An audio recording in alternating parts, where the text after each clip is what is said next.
करी बिनती पद गही दस सीसा, बोलऊ बचन सुनहु जगदीसा। हम काहू के मरई न मारे, बानर मनुज जाति दुई बारे। रावण ने विनय करके और चरण पकड़कर कहा कि हे जगदीश्वर सुनिए, वानर और मनुष्य इन दो जातियों को छोड़कर हम और किसी के मारे न मरे, यह तो वर दीजिए। एवं मस्तु तुम्हें बड़ तप कीना, मैं ब्रह्मा मिलिते ही वर दीना। पुनि प्रभु कुंभकर्ण बहि गयऊँ, ते ही बिलो की मन विस्मय भयऊ। शिव जी कहते हैं कि मैंने और ब्राह्मण ने मिलकर उसे वर दिया कि ऐसा ही हो, तुमने बड़ा तप किया है। फिर ब्रह्मा जी कुंभकर्ण के पास गए। उसे देखकर उनके मन में बड़ा आश्चर्य हुआ। जो एहि खल नित करब आहारू, हो हहि सब उजारि संसारू। सारद प्रेरिता सुमति फ्रेरी, मागे सी नींद मास षटकेरी।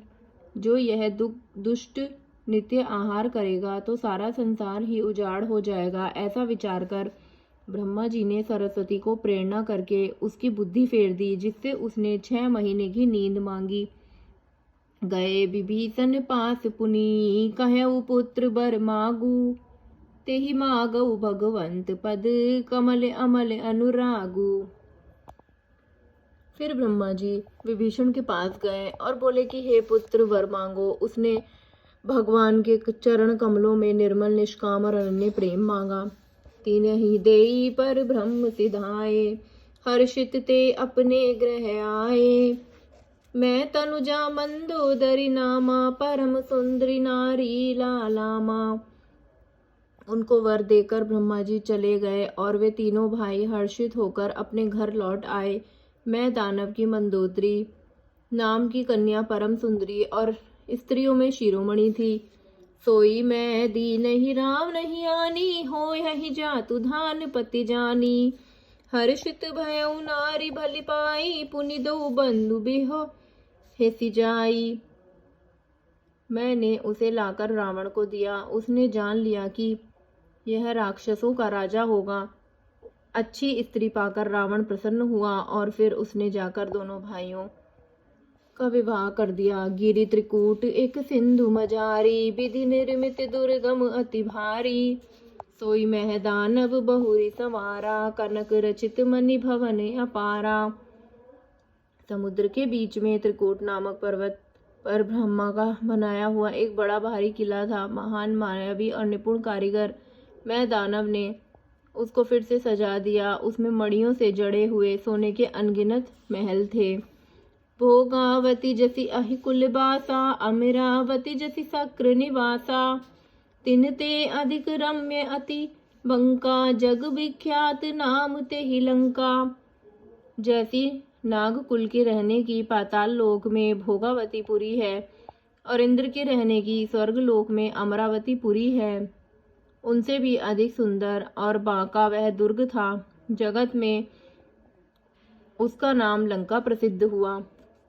खाई सिंधु गंभीर यति, चारिहु दिसि फिरियाव। कनक कोट मणि खचित दृढ़, बरनि न जाई बनाव। उसे चारों ओर से समुद्र की अत्यंत गहरी खाई घेरे हुए है। उस दुर्ग के मणियों से जड़ा हुआ सोने का मजबूत परकोटा है, जिसकी कारीगरी का वर्णन नहीं किया जा सकता। हरि प्रेरित जेहि कलप जोई, जातु धान पति होई। सूर प्रतापी अतुल बल, दल समेत बस सोई। भगवान की प्रेरणा से जिस कल्प में जो राक्षसों का राजा रावण होता है, वही शूर प्रतापी अतुलित बलवान अपनी सेना सहित उस पुरी में बसता है। रहे तहाँ निशिचर भट भारे, ते सब सुर न समर संघारे। अब तह रहे सक्र के प्रेरे, रक्षक कोटि जज्झपति केरे। पहले वहां बड़े बड़े योद्धा राक्षस रहते थे। देवताओं ने उन सबको युद्ध में मार डाला। अब इंद्र की प्रेरणा से वहां कुबेर के 1 करोड़ रक्षक यक्ष लोग रहते हैं। 10 मुख कतहु खबरि असी पाई, सेन साजिच गढ़ घेर सिजाई। देखी बिकट भट बड़ी कटकाई, जच्छ जीव ले गए पराई। रावण को कहीं ऐसी खबर मिली, तब उसने सेना सजाकर किले को जा घेरा। उस बड़े विकट योद्धा और उसकी बड़ी सेना को देखकर यक्ष अपने प्राण लेकर भाग गए। जय जय सीताराम।